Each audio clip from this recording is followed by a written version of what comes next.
किसी भी राष्ट्र को आकार देने में शिक्षा महत्वपूर्ण भूमिका निभाती है, लेकिन इसकी जिम्मेदारी विभिन्न हितधारकों पर होती है।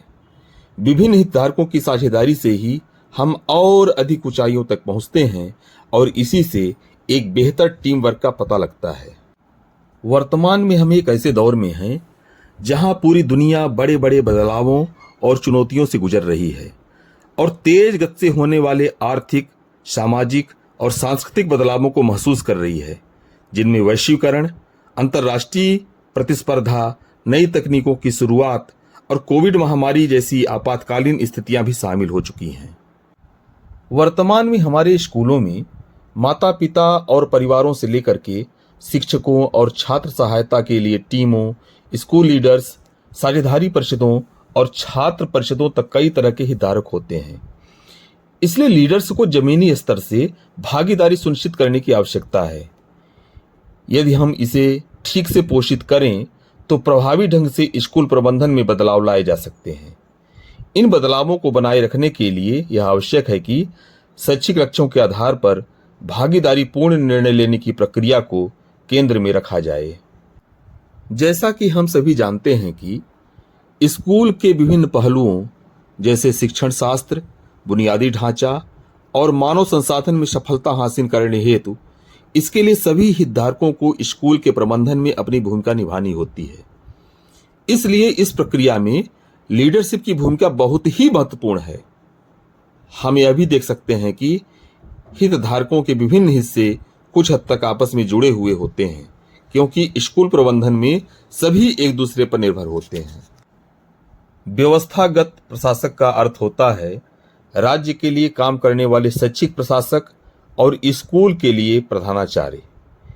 ये ही वे लोग हैं जो किसी भी स्कूल को सुचारू रूप से चलाने की प्रक्रिया को निर्धारित करने में सबसे महत्वपूर्ण भूमिका को निभाते हैं। यदि प्रशासक विविधतापूर्ण सामाजिक आर्थिक परिस्थितियों को समझें तो इसके आधार पर स्कूल के विजन और मिशन तक पहुंचने की प्रक्रिया को ठोस रूप प्रदान किया जा सकता है। इससे लीडर्स को विभिन्न हितधारकों की विशिष्ट जरूरतों और भूमिकाओं के अनुरूप रणनीतियों के निर्माण में मदद मिलेगी। नामांकन, ड्रॉप आउट, कम उपस्थिति, विशेष आवश्यकता वाले बच्चों आदि से संबंधित मुद्दों का आकलन इस बात को ध्यान में रखते हुए किया जा सकता है कि उन्हें कैसे संबोधित किया जाना है। इन मुद्दों का हल संदर्भ को ध्यान में रखते हुए निकालना होगा। उदाहरण के लिए, नामांकन को सामुदायिक जागरूकता के साथ साथ राज्य की विशिष्ट नीतियों और स्कूलों द्वारा इसके क्रियान्वयन के साथ जोड़ा जाना चाहिए। यह एक चक्रीय प्रक्रिया है जिसमें गुणवत्तापूर्ण शिक्षा के लक्ष्य को हासिल करने के लिए सभी हितधारक सहभागिता में काम करते हैं। इस तरह वे विभिन्न स्तरों पर मानवीय संसाधन के व्यावसायिक व अकादमिक विकास से संबंधित गतिविधियों को सुनिश्चित करने में भी अपनी उपयुक्त भूमिका निभा सकते हैं। नियोजन, समय पर सामग्री, पुस्तकों और उपकरणों का वितरण तथा कक्षा के लिए स्थान का निर्धारण इत्यादि सभी प्रकार के कार्य विभिन्न हितधारकों की आपसी सहभागिता से ही किए जाएं। प्रशासक हितधारकों की मदद से बच्चों के लिए कार्यक्रमों और योजनाओं को लागू करने में भी सहयोग प्रदान करते हैं। उदाहरण के लिए, समय पर मध्याह्न भोजन, एमडीएम, छात्रवृत्ति, पाठ्यपुस्तकें आदि के वितरण में। ऐसी भी कुछ प्रक्रियाएं अपनाई जा सकती हैं जहां कुछ गतिविधियों की जिम्मेदारी विभिन्न शिक्षकों को दे दी जाए ताकि उनके बीच बेहतर अंतर्वैयक्तिक संबंध स्थापित किए जा सके और टीम में कार्य करने की भावना को बढ़ाया जा सके। इसके अलावा लीडर्स यह भी कर सकते हैं कि नए शिक्षकों का कार्यभार थोड़ा कम कर दिया जाए और उन्हें कम जिम्मेदारियां दी जाएं ताकि वे स्कूल की प्रक्रियाओं को अनुभव कर सकें तथा स्थानीय संस्कृति को समझने पर ध्यान केंद्रित कर सकें। आखिरी बात यह है कि एक स्कूल लीडर इतना संवेदनशील हो कि वह सभी को समतापूर्ण शिक्षा के अवसर प्रदान करे, चाहे बच्चे अलग अलग सामाजिक आर्थिक पृष्ठभूमि से आते हों या वे दिव्यांग बच्चे हों। कोविड महामारी के चलते जो समस्याएं पैदा हुई हैं उनके अलावा भी लीडर्स के सामने ऑनलाइन नेटवर्क या मिश्रित तरीके से शिक्षा प्रदान करने में कई बड़ी चुनौतियां पेश आ रही हैं। इसलिए आईसीटी का उपयोग अब एक विकल्प नहीं बल्कि पूर्ण रूप से मजबूरी हो चुकी है। उदाहरण के तौर पर आज हम सभी अपने स्कूल के काम कंप्यूटर, मोबाइल इत्यादि के द्वारा ही कर पाएंगे। आइए अब हम एक दूसरी परिस्थिति पर विचार करते हैं। यदि माता पिता और समुदाय का साक्षरता स्तर बहुत कम हो तो एक लीडर के सामने चुनौतियां बहुत अधिक होती हैं। लेकिन ऐसी परिस्थिति में चाहे छात्र का घरेलू वातावरण उतना अनुकूल ना भी हो तो भी ऐसा नहीं है कि समुदाय की ओर से शिक्षा को लेकर कोई मांग नहीं होगी। यदि माता पिता और समुदाय मिलकर प्रयास करें तो स्कूल का सुचारू रूप से संचालन किया जा सकता है और इस स्थिति को बदला भी जा सकता है। प्रबंधन और शिक्षण पद्धति के संबंध में स्कूलों में जो मौजूदा कमियां हैं उनकी जांच करने के लिए कोई आकलन किया जा सकता है। पेरेंट टीचर एसोसिएशन और स्कूल प्रबंधन समिति एसएमसी जैसे मंच छात्रों की उपलब्धि, उपस्थिति, लंबी अनुपस्थिति, अनुशासन, सुरक्षा तथा विभिन्न समूहों के बीच किसी तरह के भेदभाव से संबंधित मुद्दों पर चर्चा करने के लिए काफी बेहतर साबित हो सकते हैं। यदि एक समन्वयक को मानद आधार पर नियुक्त कर दिया जाए, जैसे कि एक सेवानिवृत्त शिक्षक या सामुदायिक लीडर या मौजूदा कर्मचारियों में से कोई जो नियमित रूप से सहजकर्ता के तौर पर काम कर सके, तो यह तुलनात्मक रूप से एक स्थायी समाधान हो सकता है। दूसरी महत्वपूर्ण बात यह है कि विभिन्न हितधारकों के बीच लगातार संवाद होना चाहिए ताकि उनके बीच स्कूल की गतिविधियों को लेकर मजबूत रिश्ते बन सकें। एक स्कूल लीडर को कई तरह की भूमिकाएं निभानी पड़ती हैं, क्योंकि हितधारकों की भूमिका भी बहुआयामी होती है जो हर नई स्थिति के साथ विकसित होती रहती है। प्रत्येक नई स्थिति का एक खास संदर्भ होता है और इस संदर्भ को ध्यान में रखते हुए ही उसके लिए कार्यनीति बनाई जाती है। इसलिए स्कूल लीडर्स को समुदाय में शामिल करते हुए और बच्चों के परिवारों के साथ संबंध बनाकर इस पर काम करना चाहिए। लीडर्स प्रत्येक हितधारक के साथ व्यक्तिगत तौर पर जुड़कर बच्चों के लिए स्कूल के वातावरण को बेहतर बनाने हेतु विभिन्न रणनीतियां विकसित कर सकते हैं। ऐसी विभिन्न गतिविधियां भी की जा सकती हैं जिनमें परिवार, समुदाय के सदस्य, निजी क्षेत्र और गैर सरकारी संगठन भी भाग ले सकें और स्कूल के विकास में अपनी सामर्थ्य के अनुसार योगदान दे सकें। आइए आज के प्रशिक्षण में हम प्रत्यक्ष रूप से एक उदाहरण देखते हैं जो स्कूल है शासकीय माध्यमिक विद्यालय कंजवार और यहाँ के प्रधानाध्यापक हैं श्री शैलेंद्र सिंह बालेंदु। श्री शैलेंद्र सिंह बालेंदु जी का जब वहाँ उस स्कूल में उच्च पद पर प्रमोशन होता है, पहुँचते हैं, तो देखते हैं कि स्कूल की स्थिति बहुत ही खराब थी। न दरवाजे, न खिड़की और उनके ऊंचाई के बराबर चारे। देख करके कहा ही नहीं जा सकता था कि यहाँ कभी कोई मनुष्य आता होगा। यहाँ तक कि जानवर भी प्रवेश लेने में डरते हैं।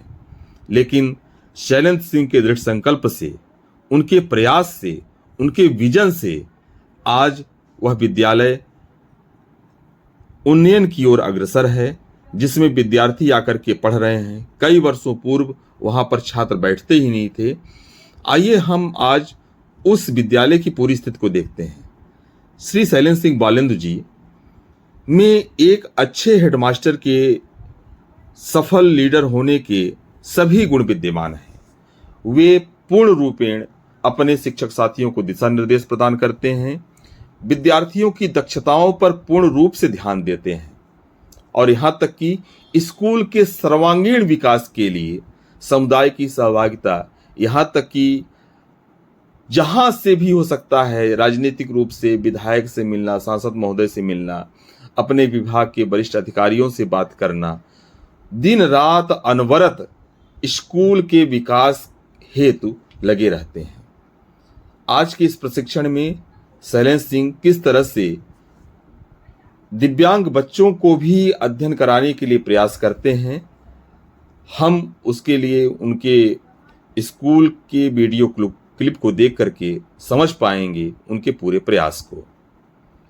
तो आइए हम देखते हैं कि किस तरह से श्री शैलेंद्र सिंह बालेंदु के विद्यालय थी पहले और एक नए प्रयास से अब कैसी विद्यालय हो चुकी है, जहां पर वे पूरे संसाधन के साथ शिक्षण प्रदान करते हैं।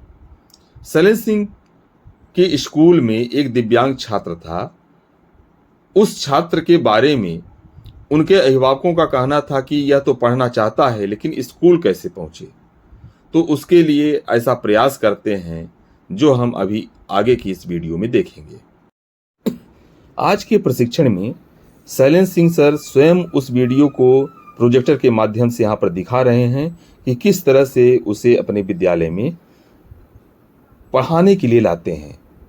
अभिभावक यहाँ पर पहुँचा दिए उनकी मोटरसाइकिल तक, और शैलेंद्र सर की मोटरसाइकिल स्कूल भवन तक नहीं पहुँच सकती है। उसके सामने खेत हैं और पतली सी मेड़ है जिससे मोटरसाइकिल नहीं जा पाती है। यहाँ पर हम ये देख रहे हैं कि अभी स्कूल नहीं आई है तो मोटरसाइकिल खड़ी कर दिए और उस दिव्यांग बच्चे को अपने कंधे पर बिठा लेते हैं। बच्चा बहुत ही उत्सुक है पढ़ने के लिए और गुरुजी के कंधों में बैठ करके चल देता है। स्कूल के और शेष छात्र यहाँ पर खड़े थे प्रतीक्षा में अपने गुरुजी के, और सभी छात्र उत्साहित होकर के गुरुजी के साथ विद्यालय की ओर जा रहे हैं। हम सभी ये देख रहे हैं कि स्कूल तक मोटरसाइकिल भी नहीं पहुंच सकती है, तो कितने परिश्रम के बाद इस बच्चे को कंधे में बिठा करके विद्यालय में रोज ले जाते हैं पढ़ाने के लिए। यह बच्चा पढ़ने के लिए बहुत ही उत्सुक था, बहुत गरीब परिवार का है, लेकिन यदि ऐसे गुरुजी यदि न मिलते तो क्या यह पढ़ पाता? यह एक बहुत बड़ा प्रश्न है।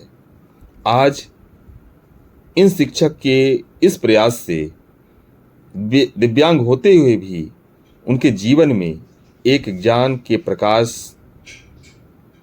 का उदय हुआ और यह बहुत अच्छी तरह से अध्ययन करके अपने जीवन को बहुत आगे की ओर ले जाएगा।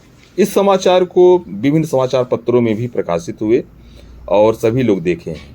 आप ये जो देख रहे हैं तो शैलेंद्र सर का जब प्रमोशन हुआ तो इसी विद्यालय में हुआ।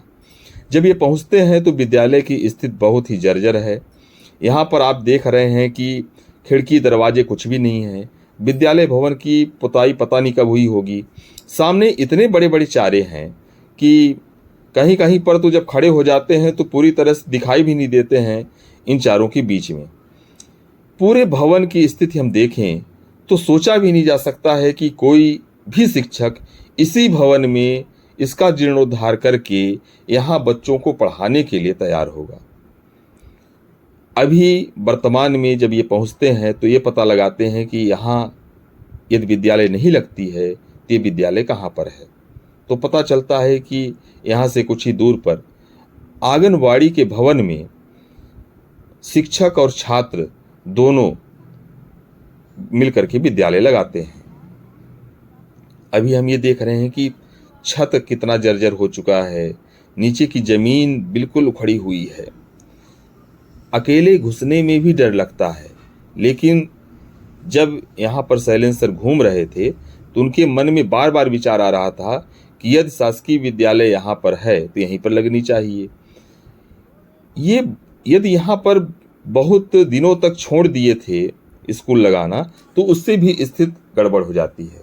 दूसरी बात यह है कि यहाँ के जो खिड़की दरवाजे निकले हैं, छड़ वगैरह निकाल लिए गए हैं, तो यहीं के आसपास के लोग, तब समुदाय के लोग ही इस स्कूल की ऐसी स्थिति कर दिए। अभी हम वीडियो के लास्ट होने तक ये देखेंगे कि जो अभिभावक मिल करके स्कूल की स्थिति की दुर्दशा ऐसी कर चुके हैं, वही अभिभावक इसके जीर्णोद्धार के लिए एक हेडमास्टर की लीडरशिप के कारण आगे आते हैं और स्कूल को बहुत अच्छे स्थिति में पहुंचाने का पूर्ण रूपेण प्रयास करते हैं। तो अभी मैं जो आपको बता रहा था कि फिर शैलेंद्र सर जाते हैं आंगनवाड़ी में और वहाँ शिक्षकों से मिलते हैं, छात्रों से मिलते हैं, और मिलने के बाद ये चर्चा करते हैं कि हम लोग अपने भवन में चलें। फिर 15 अगस्त आ जाता है। 15 अगस्त में गांव के लोग इकट्ठे होते हैं और ये चर्चा करते हैं वे कि हमें अपनी विद्यालय में इन बच्चों को पढ़ाना है पुनः जा करके। गांव के लोग कहते हैं कि वहाँ तो बिल्कुल कुछ हो भी नहीं सकता है, बहुत जीर्ण शीर्ण भवन हो चुका है। पानी आप देख ही रहे हैं वीडियो में किस तरह से भरा हुआ, तालाब का पानी आ जाता था। तो न तो मैदान है न भवन है, कैसे हम सोच सकते हैं। लेकिन शैलेंद्र सर अपने विश्वास में, प्रतिज्ञा में अटल थे। वो कहते हैं कि यदि आप लोग यथाशक्ति जो कुछ भी सहयोग करेंगे तो हम ये हौसला रखते हैं कि हम उसी जगह पर पहुंचेंगे और विद्यालय को लगाएंगे। तो शैलेंद्र सर एक कटनी बनवाते हैं काटने के लिए और लोगों से कहते हैं कि आप 1 रुपए से लेकर के यथाशक्ति जो कुछ भी दे सकें तो दीजिए। अभिभावक यथाशक्ति सहयोग देने लगे, यहाँ तक कि उस स्कूल के जो बच्चे हैं वे भी 1 रुपए, 2 रुपए, 10 रुपए, 50 रुपए अपने अभिभावकों से मांग कर के लाते हैं और शैलेंद्र सर को देते हैं कि सर ये हमारी तरफ से है छोटा सा सहयोग। बहुत प्रसन्नता होती है उनको कि लोगों का आकर्षण स्कूल की तरफ हो रहा है। और ये जो कुछ भी आप यहाँ पर ये चारा इतना देख रहे हैं तो जन समुदाय की सहभागिता से ये पूरी सफाई यहाँ पर की गई। गांव के लोगों को प्रेरित किया गया कि हम लोग यदि पैसा नहीं दे सकते हैं तो श्रमदान ही करें, और श्रमदान करते हुए वहाँ की स्थिति को सुधारने के लिए हम लोग विचार करें। तो कुछ समय के बाद गांव के लोग आए भी, और इसकी जो अभी हम स्थिति ये देख रहे हैं पूरे वीडियो में, पूरे परिसर की चारों तरफ की, अंदर की भी स्थिति दिखा दिए हैं, बाहर की स्थिति हम लोग देख ही रहे हैं, मैदान की स्थिति देख रहे हैं। और यह भवन रोड के किनारे ही है, सड़क के किनारे है, यहाँ से आते जाते लोग भी देखते रहे होंगे। लेकिन कभी किसी का ध्यान नहीं गया कि विद्यालय यहाँ पर लगनी चाहिए। यदि ये स्थान शासकीय स्थान विद्यालय के लिए सुरक्षित है तो यहीं पर खेल का मैदान भी है बच्चों के लिए। ये पूरी स्थिति छोड़ने के आधार पर हो गई है। तो अभिभावकों को बुला करके समुदाय के लोगों को ये शैलेंद्र सर यहाँ पर चर्चा करते हैं, पूरी स्थिति को दिखाते हैं और कहते हैं कि हम सब लोग क्या कर सकते हैं। तो सभी के विचार से ये माना गया कि यहाँ हम लोग जो जिस स्थिति में सहयोग कर सकते हैं, जैसे श्रमदान करना, आर्थिक सहयोग करना, लोगों के बीच में जा कर के प्रचार प्रसार करना कि हम विद्यालय के लिए क्या क्या कर सकते हैं, तो सभी लोगों को तैयार करते हैं। ये सभी समुदाय के लोगों को दिखा रहे हैं कि ये स्कूल की ऐसी स्थिति है, लेकिन हमें इस स्थिति में सुधार करना है। तो कुछ समय के बाद ये सभी ग्रामीण तैयार हो जाते हैं कि चलिए जो आप मार्गदर्शन देंगे, दिशा निर्देश देंगे, उसी के आधार पर हम लोग काम करेंगे। ये सभी लोग इतने अच्छे से सहयोग किए, श्रमदान किए, पूरे चारा यहाँ के उखाड़े सभी मिलकर के, और यथाशक्ति सभी लोग अपने सिर पर तगाड़ी रख करके, और विद्यालय के छत की मरम्मत जैसे हुई तो इत्यादि सभी काम मिल करके किए। तालाब का पानी जो आ जाता था विद्यालय भवन में, तो वहाँ पर मेड़ बंधान कर दिए कि पानी उस तरफ ही रहे और परिसर में पानी न आए। और फिर आपको मैं बता रहा हूँ कि 48 दिन के अंदर लोगों के द्वारा जो सहयोग प्राप्त हुआ वो था 4.5 लाख रुपए। जहां अभी हमारी ये सोच रहती है कि समुदाय सहयोग ही नहीं करते हैं, समुदाय के लोग कुछ भी नहीं कर सकते हैं, लेकिन यदि हम एक कदम बढ़ा करके देखें अच्छे विचार के साथ तो निश्चित तौर पर लोग सहयोग के लिए आगे आएंगे। तो जो पैसा प्राप्त हुआ उससे वहाँ का मैदान, मिट्टी डलवाना, रगाई पुताई करना और छत को अच्छे से बनवा देना, ज़मीन को बनाना, आप देख रहे हैं कि वही पूरे ग्रामीण मिल कर के श्रमदान कर रहे हैं। यहाँ पर शैलेंद्र सर स्वयं लग करके काम करते थे और एक प्रेरणा स्रोत हैं। लोगों के बीच में रह करके उनके साथ काम करना, उस स्कूल के लिए पूरा प्रयास करना, तो जीर्णोद्धार में बहुत दिन रात की मेहनत लगी, तब जा कर के पूरी स्थिति बन पाई है। तो यहाँ पर हम सभी देख रहे हैं कि ग्रामीण आकर के और पूरी तरह से प्रयास कर रहे हैं स्कूल के इसी अभी पुराने भवन को बनाने में। यहाँ के जो स्थानीय विधायक महोदय हैं, तो विधायक महोदय को जब पता चलता है कि एक शिक्षक इसका इतना प्रयास है, तो वो भी 25 लाख रुपए देते हैं नए भवन की स्वीकृति के लिए अपने विधायक निधि से, 10 लाख रुपए बाउंड्री वाल के लिए। अभी आप जो देख रहे हैं ये चमक दमक, तो गांव के लोग दीपावली पर सैलेंसर का स्वागत किए इस तरह से 108 दीपक जला करके। यहाँ पर आप छात्राओं को देख रहे हैं जो एक कतार में खड़ी हुई हैं। यह है दृश्य पर्यावरण के लिए, वृक्ष लगाने के लिए। सैलेंसर शैक्षिक गतिविधियों के साथ सहशैक्षिक गतिविधियों में पूर्ण रूप से तन्मयता के साथ काम करते हैं और कई वृक्षों को लगा करके यहाँ पर गांव में और एक हरा भरा वातावरण तैयार किए अपने विद्यार्थियों को प्रेरित करते हैं कि हमें वृक्ष लगाने चाहिए, वृक्ष से बहुत लाभ मिलता है। अब ये जो आप सांस्कृतिक कार्यक्रम देख रहे हैं तो उसी विद्यालय का परिसर है जो अभी पूर्व में हम विद्यालय देख रहे थे। यहाँ पर 26 जनवरी इस तरह से मनाई गई। सभी छात्रों के द्वारा अच्छे अच्छे सांस्कृतिक कार्यक्रम तैयार करके प्रस्तुत किए गए। लोग बहुत प्रभावित हुए और शैक्षणिक व्यवस्था बहुत अच्छी हुई। सैलेंसर को राज्यपाल पुरस्कार प्राप्त हुआ है और एक शैक्षणिक व्यवस्था में क्या क्या काम हो सकते हैं, जितनी जयंतियां होती हैं वर्ष भर सभी विद्यार्थियों के साथ मनाते हैं अपने विद्यालय में।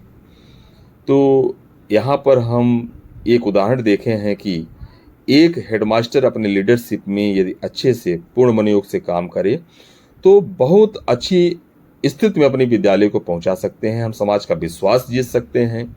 सैलेंसर को राज्यपाल महोदय पुरस्कृत कर रहे हैं उनके उत्कृष्ट कार्य के लिए। शिक्षक दिवस के अवसर पर शिक्षक सम्मान समारोह भोपाल में आयोजित हुआ।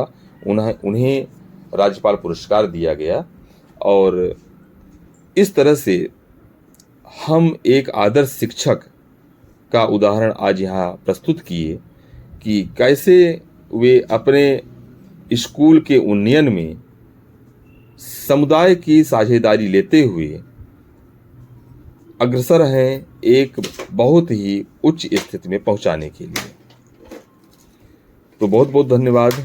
आप लोग आज निश्चित तौर पर इस पूरे सत्र में प्रेरित हुए हैं और इसी प्रेरणा के साथ अपनी विद्यालय में जाकर के एक पूरे मनोयोग के साथ अपने अपने विद्यालय के उन्नयन के लिए प्रयास करेंगे।